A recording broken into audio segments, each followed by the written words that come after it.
The medical information included in this podcast is provided as an educational resource only. Please consult your healthcare provider before making any healthcare decisions. Having Fabry disease caused me to have a full life before that initial average age of death of 41 for a male.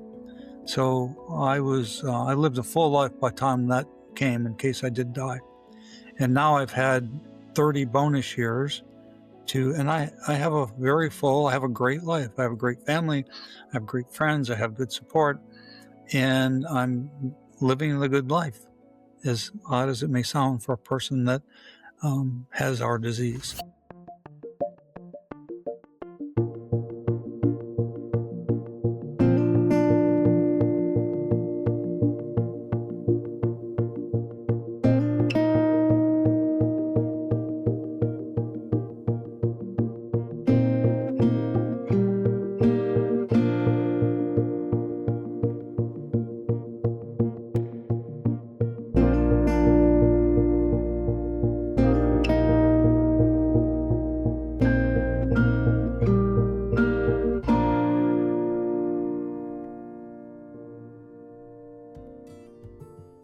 Last year, I had the opportunity to attend Fabry camp in North Carolina. It's a camp where kids and families come together living with Fabry disease. It's organized through the National Fabry Disease Foundation, which is called the NFDF.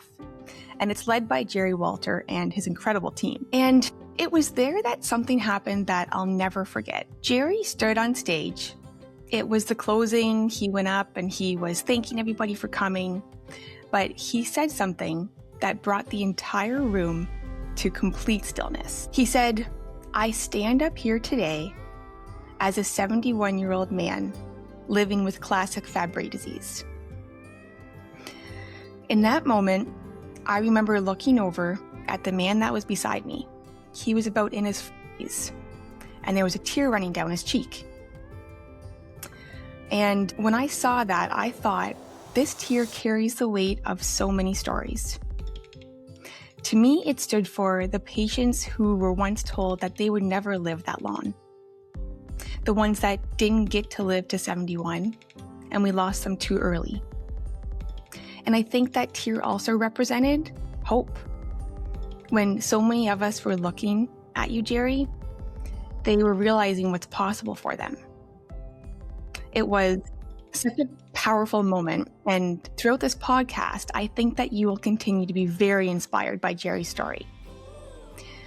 Living with Fabry disease, we often describe it in clinical terms. And on this podcast, we often talk about things like our lab values, organ involvement, treatment protocols. But as we all know, behind every chart and every diagnosis lies a human life. And that life has a story shaped by uncertainty, resilience, and moments that call for extraordinary courage.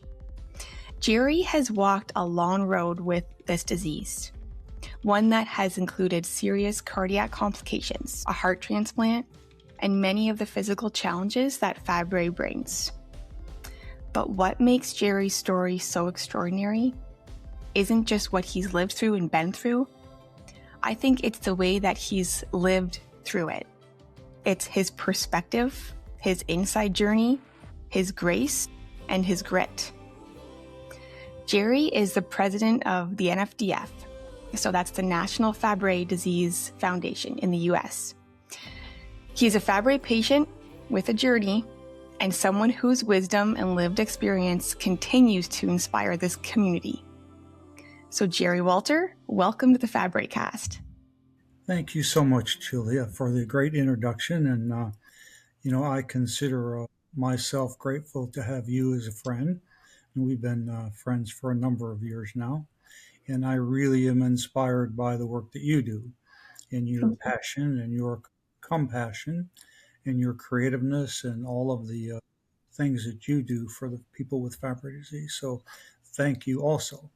And I have been telling my story as often as I can because I hope that it helps other people and at least understand some of the things that we go through. Being 71 years old is somewhere I never thought I'd be.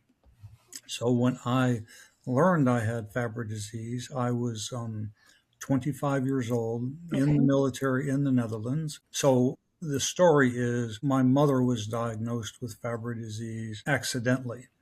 And so she was in the hospital with another condition, and an eye doctor looked in her eyes and saw the corneal verticillata, the corneal whirling. And that's not what she was there for. So that started our family's journey in about with Fabry disease. There are about 23 members of my family with Fabry to date, including the 5 who passed away young from 37 to 51 before treatment was available. So we've had our tragedies, and it's been a long journey. When I was 25, there wasn't really anything we could do about it, so we just put it behind us and moved on. So I think, as you know, I served 27 years in active duty military, and that gave me a lot of experiences that I carry in my life now. And being with the National Fabry Disease Foundation for 20 years. And one of the things that I remember, our division, it was a headquarters division, not a military division, of about 50 people went through a strategic planning exercise. And my boss at the time was a female colonel, and she said at the beginning of the process, begin with the end in mind. And so I changed that. I don't like to say begin with the end in mind, because you could have misinterpret that. I'd like to say begin with the future in mind. Hmm. So as we think about our disease and as we try to manage it to maintain the best health possible, as a person with classic disease, we can expect to have most, if not all, of the common symptoms. So we can expect to have heart disease and kidney disease and lung disease and high risk of stroke, and in a lot of cases, hearing loss, and then all of the quality of things that affect our quality of life. The not sweating properly and overheating and GI gastrointestinal problems and pain and all of those things. But I think that if we begin our lives, or at some point in our lives when we need to think about what we can do to stop some of the things that happened to me. So, for instance, we even though we don't know it when we're young, we can be a little bit reckless. Before I went through all the things I went through with my heart, I became more and more and more sedentary over time. In the end, I couldn't walk across the room carrying a small bag of groceries. So the lesson there is that as you become more sedentary, we have to figure out what things we can do to prepare our body for that. And I'm curious, when you were diagnosed, or if someone listening is being diagnosed and they're just new to this, if you could speak to your younger self, the version of you that's just starting this journey, what do you think you would tell him now? Begin with your future in Yeah. mind. And the other thing I would say to people is don't be afraid to do things because of your disease. Know your limitations, be safe, but try everything. And be serious about all of the symptoms that we have are, the symptoms are progressive. Fabry disease is progressive. But there are things you can do with just about everything. Mm-hmm. Heart disease, for instance. One of the most important things is to do the recommended assessments. So get the periodic scans, get the heart MRI, the cardiac MRI, and the brain MRI, and see in the just about your kidneys. Monitor proteinuria and albuminuria, and just about everything. There's something you can do about it. You can, when it comes to your heart and your brain, most of it is just healthy living. So if you're following a healthy eating habits, if you're getting your exercise, there's things that you can do that are going to help you down the road.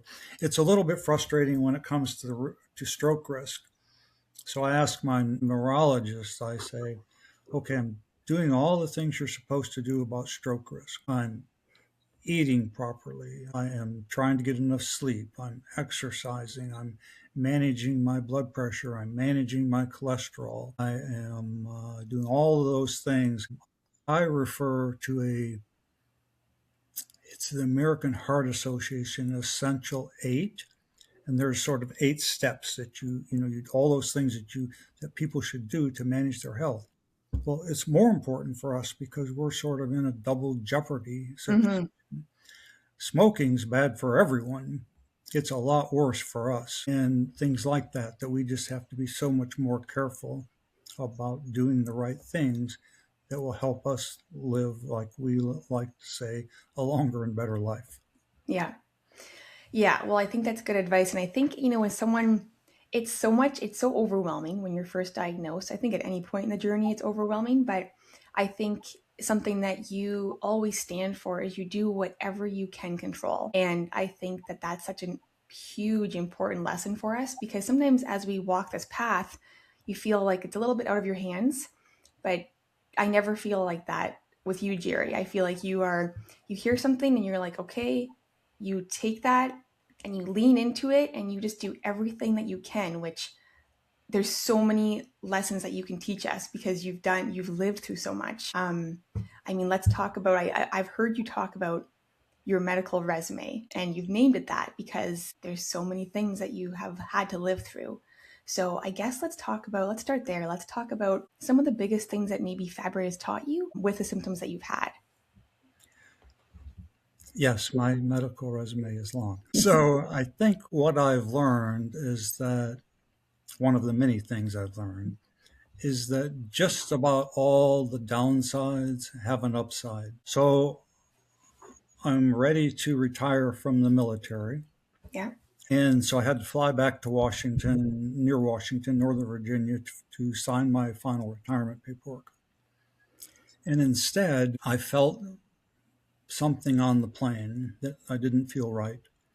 And I flew into Reagan National Airport. I managed to rent a car and went straight to the nearest medical facility. And I got in the door and I said, "Can you please write down my wife's phone number?"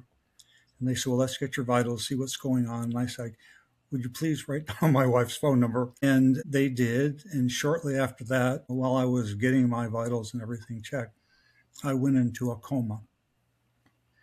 I had strep bacterial meningitis. And so when they got a hold of Angela, they told her I was unlikely to live through the night. And that was a 60-day total hospitalization. I got Guillain-Barré syndrome while I was there, which can also be life-threatening. And I survived all that, and it was a long recovery. But what happened was during that visit, I was hooked up to all the machines, and that's how I found out I was having so many arrhythmias. And so because I was having so many arrhythmias I didn't know about, I got my first ICD implanted pacemaker defibrillator put in. And so the upside of all that is, even though that was a very traumatic, life-threatening experience, I got my first ICD. Something happened that later on saved my life. And so most downsides, and that was a big downside, No kidding. have upsides. And they've had several experiences like that where something happened that was really bad that caused something to happen that was really good. So I think, and many examples of, I've had many life-threatening experiences. I had bacterial meningitis. I had in Guillain-Barré. A year later, in 2008, I had another strep life-threatening bacterial infection called bacteremia. At one point, after my second ICD, my pacemaker defibrillator, I was minding my own business. I had my ICD never fired the defibrillator. I was being paced constantly up to 60 beats per minute. Okay. My heart rate at that point before the ICD was only 40. Okay. So I was being paced and everything was good and I felt good. I was living a good life. And I took our dog for a walk. And when I got back, I was getting ready to get in the car to go somewhere. And I started feeling something really, really weird. in a few minutes later, I went and took my blood pressure. It was, of course, I was panicking at this point, so it was even Yeah. higher. But my ICD shocked me. You know, when you see the paddles on television and they say clear and they hit you with the paddles and you jump up in the air this far. Well, that was what the defibrillator does internally. So I got shocked, and I continued to get shocked for another 12 times in 35 minutes. And again, I thought, well, this is it. I'm laying on the grass outside of my house, and the paramedics came, and no one will touch me because if I get shocked, they get shocked if you're touching a person. Okay. So I just had to lay there Oh my until gosh. they thought it was safe for me to get put in the ambulance and get taken to the hospital. So of course, another time I thought, you know, this is it, I'm done. But I didn't die, and I got to the hospital, and they stabilized me. And the result of that is another pacemaker with a different, with a third lead. And what they discovered is because our heart gets so thick, the left ventricle wall, that the cardiologist that put in the pacemaker, excuse me, had a hard time getting it in, and he kind of had to go around the backside. So that's what caused the 13 shocks instead of one or two. But we fixed that. We got a third lead in. I got a new ICD, and life is good again. So I've just had a lot of with my heart. So something I learned is that heart failure is not an event; it's a process. So my heart issues started in way back in 2007. Okay. Even before that, I had an incident in 1987. I had an incident where I was having arrhythmias, and they diagnosed it as holiday heart. And by the time I got to the emergency room, it stopped and went back to normal. And that was the very first time I really experienced arrhythmias. And I hardly had any problems with my heart for 10 years, for more than that, 87, 97, 20 years. I didn't hardly have any heart problems. I had the occasional arrhythmia I could feel, but no real problems until that time, until I had bacterial meningitis. But after that, I had many things. I had a cardiac ablation. I had a cardioversion where my heart wasn't beating properly, regularly. So they go in and stop your heart intentionally and then let it restart. And the amazing part of that is the whole procedure from getting anesthesia to waking up is 10 minutes long. Wow. It was just amazing. Wow. And then I had a mitral valve repair, not a replacement. And that's a little bit misleading because they call it a non-invasive procedure. Okay. It's not non-invasive. I had about 10 incisions. Wow. Very painful because of all the incisions. So they just mean that non-invasive just means they don't open you up. But the heart transplant in 2020 was practically painless. And so between the procedures, the heart transplant's a lot easier to get through than mitral valve repair. But everything in my life has seemed to have a good outcome through all of the cardiac procedures and all of the life-threatening episodes. In 2024, 4 years after my heart transplant, on Christmas Day, Angela, my wife, when I went for a walk to see her horse, and as we were walking out to the pasture, I felt kind of weird and I call it had a semi-controlled descent to the ground.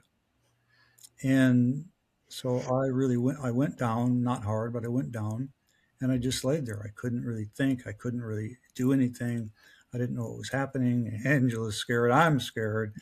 And luckily, I had been feeling something around my heart before that, and I asked my electrophysiologist if I could have a loop recorder. Okay. It's again, another implanted device that records your heart. And when I got the loop recorder, they didn't find anything wrong. No irregular beats, nothing to worry about. But because I had it, they were able to see after I had my controlled descent to the ground, they were able to see that my heart stopped for 5 seconds. And statistically, a lot of high percentage of people whose heart stops that long don't make it. But luckily I did. Something that always stands out to me, Jerry, is your perspective. I think that you could have at so many points chosen to take a different perspective. And I remember we briefly chatted when you did have your semi-controlled descent to the ground. We spoke, and I think I was like, I had tears in my eyes, and I'm talking to you, and I was like, oh my gosh, like you just have been through so much, and then you have to go through this, something else. And you just had this positive perspective where some people could have just, we can, and it's okay to choose to just be like, I've had enough, and you're just like, you know what? Yeah, this happened and I'm going to learn from it. And I'm going to just do whatever I can. And I mean, I think you said much more than that. That was impactful. I can't remember exact words, but I just remember hanging up and sitting there for like 5 minutes thinking, okay, there's something really special about this man that he is able to somehow pull from forces. I don't know where you get them, but I think for anyone listening, is there something that you can help us understand or share with us? Like you have some sort of grit that is just deep within you, because I think like at those really, really, really hard times in your life, what keeps you moving through them? I think like imagine someone going in for a heart transplant or any sort of Fabry scary event that happens. What can you teach us about what you do in there? Because I want to know. And I think a lot of people want to know. Well, I don't know if there's anything I can teach you. I can say that we could blame some of it on my upbringing. I have 6 brothers and 1 sister, Okay. and there was a lot of competition in our young lives. And I think that it was different for me. I was the first of the first 4 boys with Fabry. And so my brothers are stockier and more athletic and these things. So I think there was a lot of competition. And I think I learned some of my resilience from that, I guess. Yeah. And the other thing is that we grew up being optimists. Most of my family are optimistic by nature. And I can't take credit for that because it just is. And so I can find the upside of things pretty easily. And, it's not that I don't get discouraged sometimes. Of course, Yeah, you're thinking, not again. This isn't for happening. sure. This isn't happening again. But the outcomes have always been good, and my family is great. So, it's having a good support system, having the advantage of being a natural optimist. I don't get angry much. I think that's healthy for people that can get through things without getting angry about it. But I don't know that of any of those things that I can teach or help anyone else with, other than maybe think about that. Think about, find other solutions. Then Mhm. you don't need to blame people or be angry. You just need to do the best you can to deal with the situations that you're in. Well, I think when I hear you with this beautiful perspective, I think even just that alone taught me that, when something's happening, you just think about the next best thing you can do. So it's like, what's the most productive thing I can do in this moment? Because you've leaned into this thinking pattern that's just very productive. And even in the midst of your physical and emotional pain or your thoughts you're going through, you continue to just take the step. And maybe that's what it is. Maybe that's part of what you're doing. That keeps you going, because you've made a lot of really educated decisions along the way too. I think that You are someone that's always, you know the literature, you take the time to do the research. Maybe just talk about a few of your, not necessarily tips and tricks, but these things that you do that work well for you that you figured out. Sure. Yeah. And I think it's important for everyone that I survive by having routines, habits, Hmm. and I decide what's good for me and I try to stick with it. So for my eating habits, very focused on getting enough protein. Okay. I'm very focused. The very first thing I do every morning is, and part of this is because of my heart transplant, I have some extra medications. I'm trying to get enough sleep, which is difficult. That's one of the more difficult things, but it is so important, especially as you get older. So getting enough sleep, the single most important a person with Fabry disease can do is stay on your treatment, your Fabry specific treatment. Um, and so I've been on enzyme replacement therapy for over 23 years. I was in 2002, I was in the clinical trials, but that's the most important thing. Everything else is just helpful. Hmm. Don't if you're not on treatment, if you need to be on treatment, if you're not on treatment, you're going to get worse, no matter what else you do. And it's so important not to let yourself become too sedentary to keep your balance as I get older. So I do physical therapy, I do exercises, I try to get enough sleep, I manage blood pressure, cholesterol, just through my eating habits. I'm just gonna, I'm thinking for people listening, they're probably realizing, okay, so I love the way that you're tracking this. You're seeing the difference it makes in your body. Um, Protein, hydration, whole foods, not processed food, trying to limit sugar, salt, movement, super important. And I think that all of those things that you just said are, it's like the foundations of health: sleep, diet, movement. If we can do those things, even if it's for a short period of time every day, I think that that also just helps our mood. It helps our lifestyle is so important. So thank you for sharing that part. Just for 1 minute, tell us about your push-up challenge, because I think this was so cool, and the amount of push-ups that you did in 1 month, days away from your 70th birthday. So my push-ups. So I Yeah. learned to do push-ups in the military, and one day I decided, both for my health and I did it initially as a fundraiser. I say, will you donate to so much for each push-up I do? Yeah. And the fundraiser wasn't really as important to me as the health benefit. And so I started doing push-ups in sets of 10. I did them in sets of 10, even though I felt like a lot of times I could do more because I didn't want to burn myself out. So I did sets of 10 and I would do from 10 push ups. My goal was 1,000 push ups in a month. And to do that, if my target was at least 40 a day, that's 1,200. So I could make my 1,000. And some days I was able to get 10, sometimes 40. And for days that I didn't get enough, some days I did 100, but I did them in sets of 10. And to make sure that people believed I was really doing them the way I said I was doing them, as I changed clothes for every sets of 10 and did it in a different location and videotaped them. So I went around after, my wife Angela, she taped a lot of them for me, but I went around to different places like the Home Depot down the road or the store down the road. And I caught people coming out and saying, would you videotape my push-ups for me? And most people did.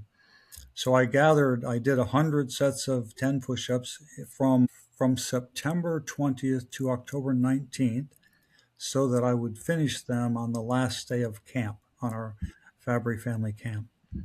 And so I did. On the last day, I got up on the stage in our stage night. Everybody puts on acts and does funny things. But I did my last 10 to get to 1,000 on the stage. And then I misspoke when we spoke the other day. So I actually did 15 extra, not 25 extra. So I ended up with 1,015 push-ups in a month. And I Amazing. actually did quite a lot more, but if I screwed up the video, I had to retake it. So I actually had, 40 or 50 or 60 more push ups in there, but still, it was good for me because I felt stronger, I felt better, and it was a fun thing to do. It got a little hard as we got closer and closer to camp with all the planning and Right. making the time to do the push ups. Right. For a set of 10 of them, it was harder to get out of the house. So I bought a set of cheap plastic tablecloths and I hung all different colors and I hung one on a door in our house. And so I did a different set in front of a colored plastic tablecloth for about 10 of those. So so I didn't have to leave the house as much. But it was a fun exercise. If I still do push-ups, I try to do the same. I've instead of doing sets of 10, now I do sets of 15. And so I've gotten stronger. I'm not as worried about burning out as I was.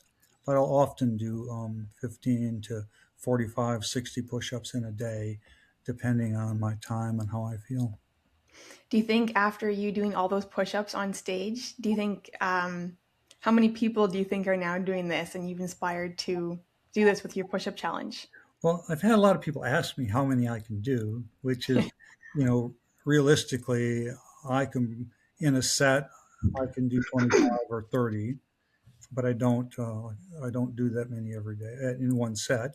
But I hope I inspired some people to say, well, maybe this is my go-to exercise.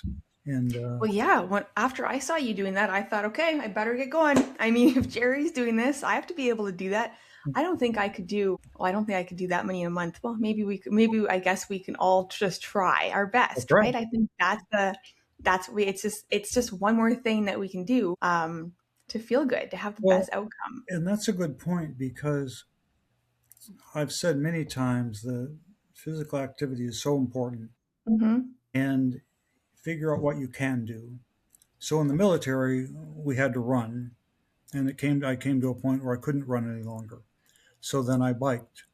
And Yeah. then if you can't bike, walk. So now I Yeah. mostly it's all walking. And but if you can't walk, find something that you can do to maintain some physical activity. If you look on the internet now, there's a ton of chair exercises, and they're aimed at people as we get older, not guys, men and male and female as we get older. But there's a lot of value in those things, and the fact that I can sit at my desk and do calf raises. Hmm. Keeping your calf strong is important because your calves pump blood back to your heart. So Okay. they help circulation. They help us from getting in situations like like a person with diabetic nephropathy, or your feet, you could have amputations if you don't keep blood flowing. In people with diabetes, that happens quite a lot. In people in the Fabry community, I know several people that have had to have amputations because of, I'm going to just say in simplest circulation, but some cases it's more than that. But still, keep your blood flowing. I've learned that we all know that exercise is good. It's really simple. Keep your blood moving through your body. It cleans your arteries out. It helps you maintain blood pressure and circulation. And so, it's really important. But find something that you can do. People are Yeah. going to say, I can't do that. I'm in pain a lot. I have other issues. Edema is keeping me from doing things. And I understand that. And I sympathize with people that are struggling with those kinds Yeah. of things. But just try to find some way to get physical exercise if it's no more than sitting and moving. Um, Moving. I do the exercises as I was mentioning that are, I know I can't even think of the word, but certain kind of just movement exercise, like Tai Chi, but not really Tai Chi, but they're just movement exercises. And yeah, like you said, do whatever you can. And even if it's for starting for 5 minutes, I think that's a good place to Yes, start yeah, if you're not absolutely. already. Yeah. Yes. Anything else you want to say about, some of the other experiences you've had with Fabry? Well, things happen. If we're at risk of hearing loss, I have profound hearing loss in my left ear and severe hearing loss in my right. Okay. If I take my hearing aids out, I cannot communicate with people. So when you feel like you have hearing loss, when your hearing is getting worse, don't procrastinate. Get hearing aids. They're hard to get used to, but it takes a little while. But then it's just natural. I can't live without them, and so I think the sooner you get hearing loss, the sooner you can communicate better with the world. You won't believe how much you've been missing. In terms of eyes, Mm-hmm. one of the one of the many scary things I've had is I had something called amaurosis fugax, a medical term for an occlusion in the vessel in the eye. So I had all the symptoms of what do they call that? I can't remember what they call the other condition, but it wasn't that. And I went blind, suddenly went blind in one eye. And it started out with flashes of light and floaters in my eye and fuzzy vision. And then it went dark, completely blind in one eye. So scary. It was so scary. And I went to the doctors and we investigated it and realized what it was. It was occlusion from lipids, Fabry GLA, in the vessels. And so it cleared up on its own. It took a few weeks. I had floaters for probably a year, little black floaters going across my eye, but it finally got better. We are going to experience unexpected health issues. It's just a fact. Literature will help you understand what can happen, but it's not foolproof. Things are going to happen. We just have to manage each event the best we can. I guess just a couple really quick questions to close would be I'm listening to you thinking, okay, what's your proudest moment as a patient? Well, I'm still alive. Yeah, that's something to be proud of. I really enjoy what I do in managing the programs for the National Fabry Disease Foundation and getting a sense that we are supporting other people and helping other people. And Yeah. as you know, I write a column for Fabry Disease News also. I Yes. share more personal things, and all of those health tips that I live by, I've written about and just try to share as much as I can. And I have I have a great life. I have a great family. I have great friends. I have good support, and I'm living the good life, as odd as it may sound for a person that has our disease. So, When when you were up on stage this past Fabry camp, when you said I'm a 71-year-old classic male with Fabry, how did it feel for you standing up there saying that? well, I never thought I'd get there. So Yeah. I say that with intention that I want people to know that this is possible. Not that I'm the perfect example of of a perfect specimen of a human being, but Pretty good. to show people that it's possible. That of course tragedy still happens, but if we do all the right things, if we get started on treatment as early as possible, as advised by your doctors, and if we do all the things we can to manage ourselves, then a good long life is possible. Treatments will get better. We'll have more oral treatments or gene therapy, one or two times or one every 1 year or one every 5 years or one and done. Everything Yeah. is going to get better. Yeah. And so we just have to do our part. Is there any final words that you would want to share with the Fabry community that you haven't yet? Any parting words? Begin with the future in mind. Yeah. I think that's just, it's an attitude Mm-hmm. and it's a process. And don't give up. I mean, things are going to be hard. Don't be afraid of the things that sound scary, and they may not be easy, but life will get better. Be strong and do the things you have to do and try to keep a good attitude about it. I tell people that even if your quality of life symptoms don't seem to be getting better, Mm-hmm. treatment works. There are things that treatment is not going to work for, so you have to do the extra things. So you have to think about not just treatment, but all these other things that Mm-hmm. you can do. Yeah, manage everything, try everything, and be safe. I love it. Well, thank you, Jerry. Thanks for sharing your story, your honesty, your perspective, your attitude. I've really, really loved this conversation with you. And I hope that everyone listening has learned just some of the few things that you mentioned in this podcast. I've learned so much from you, and I hope that those listening realize that they can do these things too. You know, you're here to say, this is your lived experience and you're doing it and you're here. Thank you for being you and for being here and for sharing all your inspiration with us. Thank you, Julia. And it is always a pleasure spending time with you. I appreciate having you in my life. Thank you, Jerry. Me too.